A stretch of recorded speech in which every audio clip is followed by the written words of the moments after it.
Hi and welcome along to Top Tips Tuesday. Jeff here again from GCD Property. And this week's tip is for those considering development sites. So essential tips for buying development sites, some of the key things. And I've been sourcing development sites for over 2 years now for my clients and starting to learn some of the things we really need to tick off. It's really essential that we get these fundamentals right. A development or subdivision site can be very, very profitable, but the cost can be quite large as well. So it all comes down to the numbers. So the first thing we need to assess is finding the site. Probably one of the most challenging things, because the majority of sites that I look at for my clients are really not suitable. So how do we find the sites? So we can go to the traditional portals that we all know about. They're very limited in their keywords and filter searches. It's very difficult to find them on the traditional platforms. Quite often agents, so developing a relationship with local selling agents in the area, they'll quite often give me advice with properties coming to market before it hits the market, and they'll know what's going on in the area. Sometimes they'll even approach the sellers on your behalf as well if they know you've got a specific requirement or development site in mind as well. So they can be very, very helpful and useful. Buyers agents, so buyers agents know the area, so they generally will already have a network of local agents, and they've got specialised tools. Myself as a buyer's agent, I use a tool called Real Estate Investor Platform, and it has a tool to find the properties. It has 33 filters to really fine tune and hone in on those specific subdivision and development sites.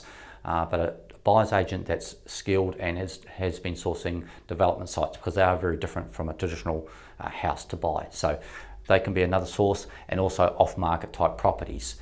So you could approach the owners direct. How do you find the owner's details? Well, portals such as CoreLogic, RP Data, Pricefinder, sometimes I'll have the owner's details. It might be a matter of a letterbox drop or networking, etc. Again, agents may be able to help you with those off-market properties as well. So once we've found the site and then we've created a bit of a shortlist, the next thing we need to do is analyse the site. As I mentioned, probably out of every 10 sites I look at, probably really only one actually stacks up. So the first thing we need to look at the zoning. What are the council zoning for that particular block of land? And that can be very time consuming. Again, I use a real estate investor platform that has a search tool, has an analyzer tool, and has an ArchiStar developers tool as well, so all within that platform.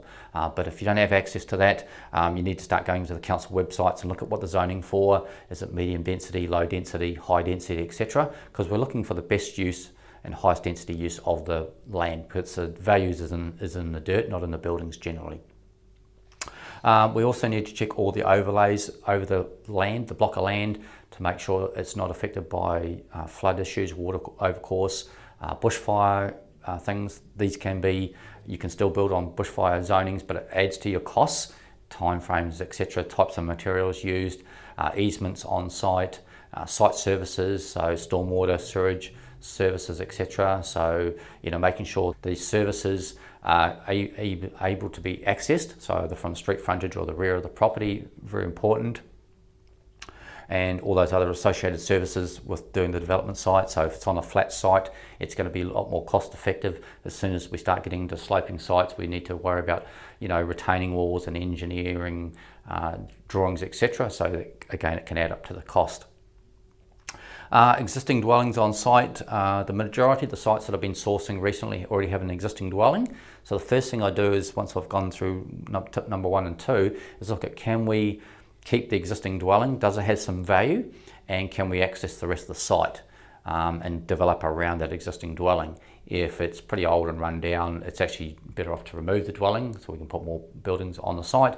But a lot of the times recently, the houses, the floor plan design's been quite sound, and we've just done a cosmetic renovation on the property. So if you can retain the existing house and it's in good open floor plan, it can be quite profitable and saves those costs. And you can also resell that existing house on a smaller block of land to recoup a lot of your initial purchase costs. Working out market value, that's a big challenge. A lot of these development sites are listed without a price or a range, because it is actually quite hard to price a development site, very different from a standard house and a standard block of land. So that's one of the key things. Again, the data providers like CoreLogic and Pricefinder will have you access to that. So what you need to be looking at is other larger land parcels that have sold recently, and try and find the best comparable sales, and then work out what your true value is. And tip number 5, you need to run a feasibility because you need to do this to make a profit, and there is a lot of costs associated with doing a subdivision and development costs. Council costs have increased, I've noticed, over the last 2 years, and things like town planners, engineers, etc. So you need to do a feasibility study. A town planner is really useful. A town planner is an essential part of your plan. A town planner will be able to help you with some of those costs related into the feasibility study. So there's a lot of software programs out there now, but I'd just be really sharp on your numbers to make sure got to be right. As I said, there's a lot of equity gain that can be made from a subdivision and development opportunity. I see a lot of people that are experienced going through this process and doing very well out of it, but it all really comes down to your research, having that knowledge and understanding the numbers. So thanks for watching. If you need any help sourcing a development site in Southeast Queensland, you're welcome to reach out, and see you next week. If you know any people that are looking for subdivision sites or development sites, welcome to share the content. Hopefully that'll help them in their process, and see you next Tuesday. Thanks.